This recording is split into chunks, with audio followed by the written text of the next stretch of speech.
Et bonjour, aujourd'hui, bon je vous en ai parlé mardi, on va parler de DC Comics, DC Connect, qui est donc le magazine de previews quand on veut précommander ses comics en VO, et qui donc va nous permettre de voir un petit peu ce qui va tomber au courant de l'année aux États-Unis et donc sans doute en fin d'année, début d'année prochaine, euh, chez notre éditeur de DC en France, à savoir Urban Comics. Vous voyez déjà en couverture, on nous met quoi? On nous met le Summer of Superman. Il y a le film Superman de James Gunn qui sort cette année. Tout le monde mise beaucoup dessus. Euh, il y a pas mal de séries en lien, il y a pas mal de sorties en lien. Vous voyez, la première collection Urban Nomade de l'année était dédiée à Superman. À Angoulême, ils avaient une exposition spéciale Superman. Enfin, vraiment, ça va être l'année Superman, hein. Ça va être tellement l'année Superman qu'il y a un Superman Day aussi en France. Il y en avait déjà un aux États-Unis. Là, il y en aura un aussi en France cette année. Qui devrait être la même date que la version américaine du coup, hein, parce que c'est Superman Day, c'est mondial, donc le 18 avril. En France, on savait que ça allait sortir, mais c'était pas annoncé officiellement, mais François Hercouet, le directeur éditorial d'Urban, en a parlé lors de son interview avec 1G Comics, donc ça arrive, voilà, on peut le dire maintenant, il y aura un Superman Day en France, sur le même principe que le Batman Day, donc il y aura plusieurs comics que vous pourrez acheter en lien avec Superman, et vous aurez un comics offert. Et ce comics offert, c'est un comics qui s'appelle For the Man Who Was Everything, un récit qui est scénarisé par Alan Moore, dessiné par Gabe Gibbons, qui sera en noir et blanc. Donc sur le même principe que les Batman Day, ce sera le collector Superman Day de cette année en VF pour le 14 mai. Mais vous voyez, aux États-Unis, on a quand même des trucs qui sont plutôt sympas. Alors, bon, déjà, on va commencer par ça. Qu'est-ce que c'est que cette merde? Alors, pile pour le mois d'avril, hein, ça sort quand ça? Particular, je sais plus. Donc pour le 1er avril, avec des vrais. Donc c'est Fartacular, c'est un jeu de mots. To fart, ça veut dire péter. Donc c'est Harley Quinn qui est pétulante, on va dire, voilà. Et il y aura des coins à gratter, des trucs à gratter dans le comics afin d'avoir des odeurs de paix différentes. Voilà, la maison des idées, c'était Marvel, maintenant c'est DC, mais c'est pas forcément les meilleurs. Donc Summer en Superman aux États-Unis, plusieurs titres, je vous l'ai dit, en rapport, notamment ce Summer of Superman spécial qui est ici, qu'on a vu en couverture, avec Dan Slott au scénario, parce que Dan Slott arrive sur une série Superman aux États-Unis, qui va s'appeler Superman Unlimited, ils ont décidé de me faire chier. Joshua Williamson, Mark Waid au scénario, Jorge Jiménez entièrement au dessin. Donc Jorge Jiménez, on a plus l'habitude de le voir sur du Batman, même s'il avait déjà dessiné Superman quand il faisait Justice League avec Scott Snyder. Mais voilà, donc il y aura ce numéro spécial là qui va sortir le 30 avril, 48 pages pour 6$. On aura aussi ce numéro spécial oversize, donc un peu plus gros qu'habituellement, numéro 25 de Superman. Joshua Williamson, Dan Mora, Di Barros et Heber Ferreira. Voilà. Donc on a vraiment quelques titres qui vont faire l'actu. Superman contre Lex Luthor. Lex Luthor qui est censé avoir perdu la mémoire, mais peut-être que pas tout à fait. Action Comics 1085, voilà, qui est ici. Donc ça c'est la série par J. Willow Wilson et Gavin Guidry. Il n'y a pas d'annonce encore ça pour une VF. Pour l'instant, on sait qu'on a la série Superman qui arrive, mais la série Action Comics, on n'a pas d'infos. Absolute Superman, on voit qu'il est là, donc Absolute Superman numéro 6. Et là, quand on regarde bien, on constate que c'est Carmine di Giandomenico, tu vas y arriver, qui dessine et pas. Merde! Ah, ça me saoule cette mémoire. Rafa Sandoval, donc qui va faire une pause, donc après le premier arc, je pense. Où on va revenir sur les événements de Smallville, et oui, parce qu'il n'est pas arrivé à Smallville, Superman a priori. Un facsimilé édition de Superman 233, voilà, qui est une magnifique cover de Neil Adams, c'est ça, Neil Adams, et à l'intérieur c'est du Dennis O'Neil, Nelson Bridwell, Kurt Swan et Murphy Anderson. Voilà, une réédition, alors c'est écrit numéro 1, mais c'est pas un numéro 1, c'est bien l'épisode de Superman 233, et oui, on a aussi la série Superman The Last Day of Lex Luthor, numéro 3, c'est le dernier, par Mark Waid et Brian Hitch, tous les trois sur ça, pareil, pas d'annonce encore pour une VF. Peut-être qu'au moment où vous voyez cette vidéo, ce sera le cas. Peut-être qu'ils l'auront annoncé. Mais bon, je pense que. Gageons que ça sortira en fin d'année. Je pense, en VF. On continue avec le Superman Day. Donc je vous avais dit, c'est le 18 avril aux États-Unis. Il y a plusieurs titres qui vont ressortir pour l'occasion. Alors notamment Superman Unchained en Deluxe Hardcover. par Jim Lee. 50$ quand même, All Star Superman Deluxe, Superman Day Edition, avec une cover et un rabat à l'intérieur qui va coûter quand même 40$. Action Comics 1 en facsimilé, voilà, qui ressort au prix de 9,99$. Quand même, du Jimmy Olsen Super Cyclopédia, Superman for All Seasons, hop là, qui est ici en VF, juste ici en VF. Voilà, donc plusieurs sorties. Superman The World aussi, on avait déjà eu un Batman The World avec des histoires indépendantes scénarisées ou dessinées par des auteurs internationaux. Bah pareil, Superman The World, on a du Dan Jurgens, Rory Jiménez, Satoshi Miyagawa, je vais y arriver, Stepanico Priva, Dr. A. Job Gaius, je ne connais pas la personne, Jefferson Costa Silvian et bien d'autres. Donc ça c'était les scénaristes, oui, Rory Jiménez au scénario. Et au dessin on aura du Livix, Rory Jiménez, Kai Kitago, Michal Soujanek, Jefferson Costa, Martial et d'autres. C'est une couverture de Livix, voilà. Ça coûtera 25$ pour 184 pages. Si vous êtes intéressé, donc ça sort en VO le 24 juin. C'est un petit peu décalé par rapport au Superman Day. Batman 159, ouais, hop là, c'est Hush qui attaque son deuxième numéro, là, ça sera le deuxième, je crois. Et Absolute Batman qui est là, avec l'arrivée de Mr. Freeze, un Mr. Freeze qu'on a vu déjà sur les premiers croquis, très limite un fantôme, tu vois. Il est très grand, il est très fin, il est très effrayant. Donc la version absolue de Mr. Freeze. Ce ne sera pas Nick Dragota au dessin, mais Marcos Martin, qui sera là sur les épisodes 7 et 8, il me semble. Il y aura une variante cover par Sienkiewicz, enfin il y aura une variante cover par Sharia de l'art aussi, le Sharia de l'art de Walking Dead. Bref, on verra ce que va donner. Donc là ils expliquent que Joker et Mr. Freeze arrivent dans l'univers Absolute. On verra. Mr. Freeze, on a vu des images, de Joker, on ne sait pas encore trop à quoi il ressemble. Bon, vu qu'on en est sur Absolute, on continue avec Absolute Wonder Woman. Qu'il a pareil à Hayden Sherman qui se repose un petit peu et qui laisse la place à Mathias de Ulysse et Dustin Nguyen au dessin. Absolute Green Lantern qui va démarrer sur son numéro 1 qui est là. Bon, alors, autant Urban a annoncé Superman, Wonder Woman et Batman, mais pour les autres séries, Green Lantern, on verra. Flash, j'y crois un peu plus. Martian Manhunter, j'y crois pas du tout. Hein. Donc, Absolute Green Lantern, c'est Ali Wing au scénario, c'est Janoy Lindsay au dessin. Bon, on voit que c'est une nana en couverture. Flash, là c'est déjà son numéro 2, c'est Jeff Lemire au scénario avec Nick Robles au dessin. Voilà, je vous laisse apprécier. Et en dessous, Martian Manhunter avec au scénario Dennis Camp, donc le Dennis Camp qui est sur Ultimates chez Marvel, et Javier Rodriguez au dessin. Voilà, voilà. Il y avait autre chose que je voulais vous préciser là-dessus? Non, pas vraiment. Ah, alors là, on arrive sur le crossover, je vous en ai parlé mardi, de de Justice League Unlimited et de Batman Superman World's Finest. Alors, Dan Mora dessine bien Justice League Unlimited, fait aussi les covers. Vous voyez qu'il y a une cover qui va se coller là, c'est celle-ci et je sais plus, celle-ci. Voilà, celle-ci. Ce sera un event en 6 parties. Pardon. Entièrement scénarisé par Mark Waid, mais aussi avec Christopher Cantwell, parce que vous voyez là c'est World's Finest numéro 38, Justice League numéro 6, et un numéro spécial Batman Superman annuel, qui est donc la 3e partie, mais il y aura 6 numéros. Donc 6 numéros, ça veut dire quoi? Donc on aura du Dan Mora, je vous l'ai dit, mais on aura aussi du Travis Moore et du Clayton Henry.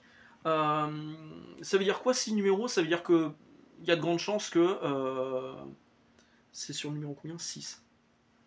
C'est un peu chelou du coup. Parce qu'en fait, le premier tome de Justice League Unlimited, je vais le prononcer de toutes les façons possibles. Chez Urban va sortir avec les 4 premiers épisodes. Et moi, je m'étais dit, Urban va certainement faire un volume complet avec ce crossover qui s'appelle, cet event qui s'appelle We Are Yesterday, où on voit des événements qui se passent dans Batman, Superman, World's Finest, qui se passent dans le passé de DC Comics, qui vont se répercuter dans le présent de Justice League Unlimited, et inversement, il y a des trucs qui vont se passer. Et donc je m'étais dit, Urban va sans doute faire un volume complet avec que cet event. Donc moi, bah, je vais l'acheter en VO, puis je vais devoir acheter un Batman Superman World's Finest, enfin voire 2, en VO alors que je suis la série en VF. C'est pas grave, je pense que ces épisodes seront à part par rapport au tome classique de la série. Mais par contre, ça pose une question sur le numéro 5 de Justice League Unlimited, parce que ça veut dire qu'il va être tout seul. C'est un peu chaud. Bref, donc ça c'est pas inintéressant, c'est du Mark Waid. Bon, on en reparlera quand ça sera sorti, que je les aurai lus. Qu'est-ce qu'on a encore derrière? De quoi je voulais vous parler ensuite? Bon, on a Justice League, on a donc la Justice League en tant que tel de Mark Waid et Dan Moral vient d'être annoncé en VF, mais par contre ça, le projet Atom, qui pourtant on fait déjà pas mal référence dans Justice League Unlimited, je crois que dans chaque numéro on vous dit voir projet Atom, mais il n'y a pas d'annonce pour la VF. Est-ce qu'on l'aura? Je ne sais pas. Challengers of Unknown, The Question, Aquaman qui est relancé par Jeremy Adams et John Timms qui avait dessiné Légion avec Bendis au scénario. C'est pas un mauvais dessinateur, John Timms, plutôt efficace. Wonder Woman numéro 20, voilà, avec un crossover avec notre ami Batman, et au dessin ce ne sera pas Daniel Sampere mais Guillaume March. Detective Comics 1096, bon bah voilà, la série elle arrive en France sous le nom de Ghost of Gotham. Detective Comics annuel, toujours par Tom Taylor et Michael Janin, qui sera sans doute dans le numéro 2 de Ghost of Gotham en VF chez Urban. Hop. The Flash, Green Arrow, Secret Six, voilà, bon je vous montre juste les pages rapidos.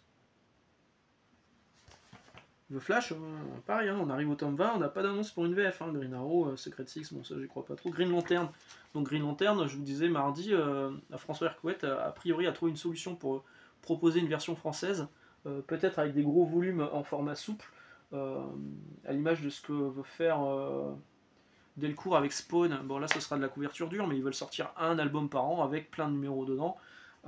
Bon, peut-être que c'est la solution qu'a trouvé François de chez Urban pour proposer Green Lantern en VF. Jeremy Adams au scénario, Xerman Nico au dessin. On est déjà en numéro 22 en VO, et pour l'instant, on n'a pas vraiment d'infos, quoi. Green Lantern Corps, voilà, il y a la série sœur, bon bah, n'y comptez pas trop, à moins qu'ils la mettent avec la série Green Lantern. Harley Quinn, Poison Ivy, toujours Will Wilson et Marcio Takara, on arrive au numéro 32 aux États-Unis. Bon, bah, ceux qui suivent la série seront plutôt contents d'apprendre que la série est toujours entre de bonnes mains. C'est toujours les gens qui ont lancé la série, elle continue à bien se vendre. Catwoman 75, Nightwing. Alors Nightwing, moi j'arrête, là c'est le dernier numéro de Tom Taylor qui sort là en ce moment chez Urban en VF. Et vous voyez, la suite elle a été reprise par Dan Waters et Francesco Francavilla. Je pense pas y aller. The New Gods qui a été annoncé aussi en VF, Ramvi et Evan Kagel. Ça a été annoncé en VF ou là je viens de spoiler un truc? Bon bref, ça va arriver en VF. The New Gods, Ramvi et Evan Kagel qui sont donc les deux comparses qui ont fait Dawnrunner chez éditant en VF, malheureusement croppé chez iComics. Donc là la série The New Gods, on arrive au tome 5. A priori c'est pas déconnant, il paraît que c'est pas trop mal. JSC par Jeff Lemire, bon bah pareil, je pense qu'en VF on va sans doute devoir faire l'impasse dessus. C'est dommage, mais bon. Vos Power Company, Batman and Robin, Black Canary, bon je vous montre du fait parce que moi c'est pas des séries que je suis, donc si vous ça vous intéresse je vous montre rapidos. Je vous ai pas dit mais vous voyez ce DC Connect, c'est dans vos librairies VO. Les libraires qui font de la VO, c'est eux qui décident. Soit ils vous l'offrent, soit c'est sous condition d'achat, soit il faut un minimum d'achat, soit voilà. C'est un peu comme chacun veut, parce que ce qu'il faut savoir, c'est que ils les payent ça. Alors le DC Connect, je suis pas tellement sûr, mais le Marvel Previews, qui est donc la version Marvel de ça, dont on parlera peut-être la semaine prochaine du coup, et le gros Previews, bon le gros Previews de toute façon c'est un truc que vous pouvez acheter, qui est en vente, qui coûte pas très cher, ça doit être 5$, je crois, un truc comme ça. Mais le Marvel Previews, c'est un truc qui peut être offert par certains libraires, mais les libraires les payent. Donc moi ça me paraît pas déconnant qu'ils vous demandent quand même une participation, parce qu'il y a quand même pas mal d'infos dedans et c'est franchement pas mal.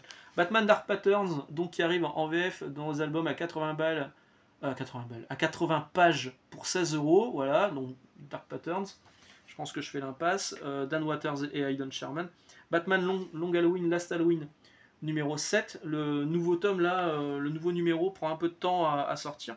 Donc on voit que ce numéro 7, ce sera Dave Johnson. Chaque numéro a un dessinateur différent. Numéro 7, ce sera Dave Johnson. Et en tout, il y aura 13 chapitres. Bad Girl 6, Titan 22. Titan 22, pareil, il n'y a plus Tom Taylor. Donc moi, il n'y a plus tellement d'intérêt. Hop là. C'est peut-être un tort, hein. Peut-être que c'est bien. C'est vous qui me direz. Vous me direz si c'est bien. Birds of Prey 20, Power Girl, Peacemaker, Zatanna. Zatanna, il paraît que c'est bien.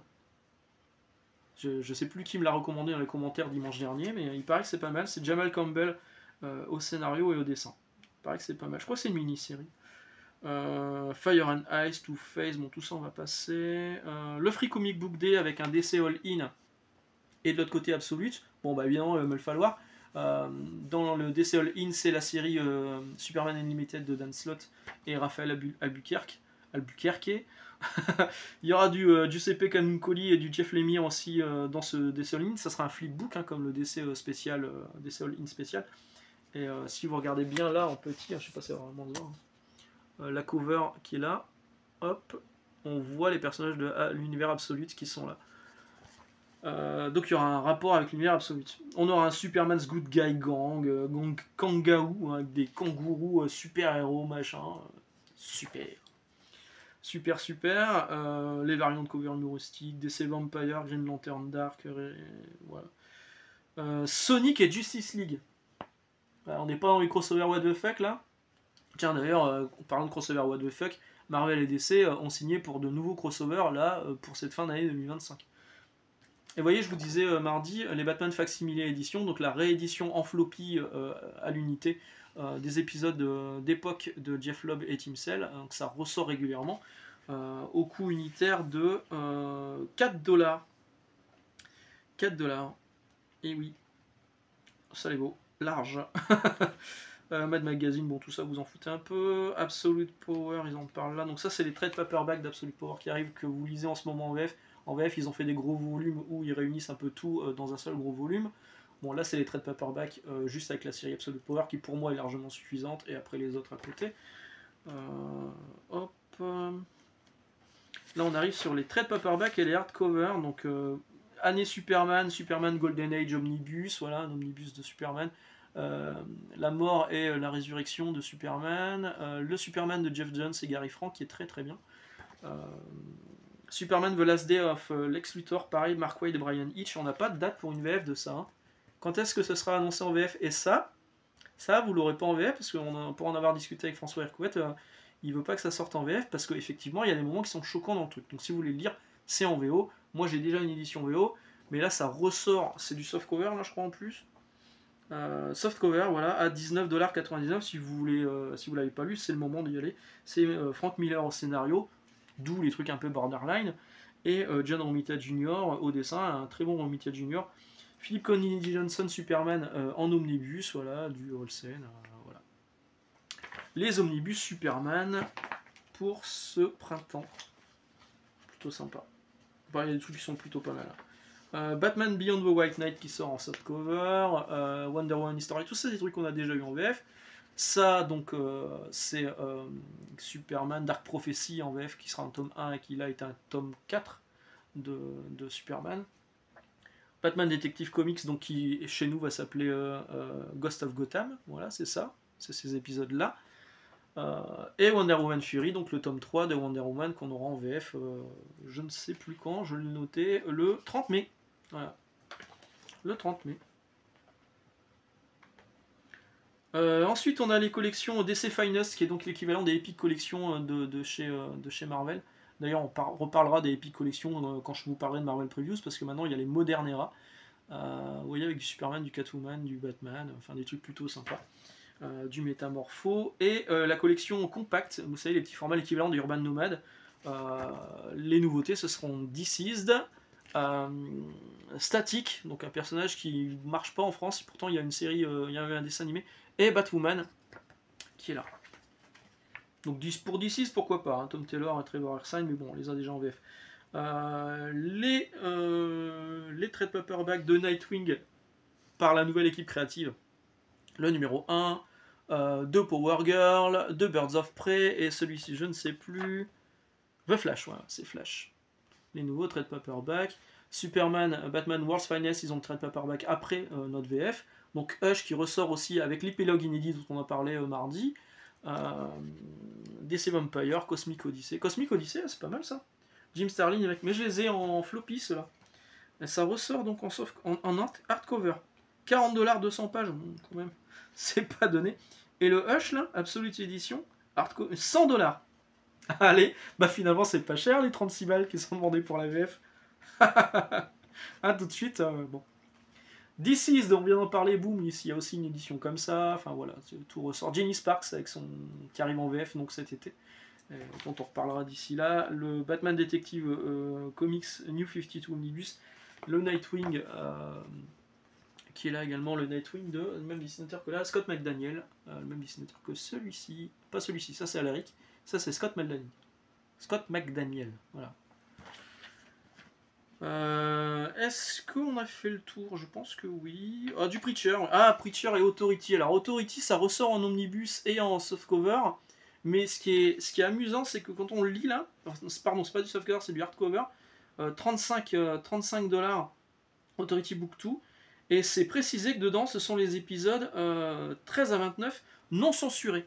Qu'est-ce que ça veut dire? Parce que en fait, non censuré, c'est Art Adams au dessin. Il avait proposé des pages avec du cul, alors, il y avait du sexe, etc. On voyait des gougouttes et des stouquettes. Et du coup, est-ce que c'est ces pages-là qu'on va retrouver là-dedans? Et ce qui veut dire que par rapport à un lecteur VF, c'est inédit? Je ne sais pas. On jugera sur pièce. Et sinon, il y a un omnibus qui sort aussi au mois de juillet. Voilà. En sachant que les personnages de Authority, enfin notamment l'un des personnages d'Authority, l'ingénieur, serait, on l'a vu dans la bonne annonce, dans le nouveau film Superman. Hop, et c'est à peu près tout. On a terminé là. DC Connect, comme ça vous êtes un peu fixé sur ce qui va sortir l'année prochaine, en fin d'année chez Urban et l'année prochaine également. Je vous souhaite une excellente journée, excellente lecture. Je vais commencer à ranger tout mon bordel. On va se retrouver dimanche où on aura encore pas mal de choses à échanger. Moi je reprends le boulot cette semaine. On pourra échanger sur pas mal de choses. Et puis encore une fois, bonne journée et à bientôt. Ciao.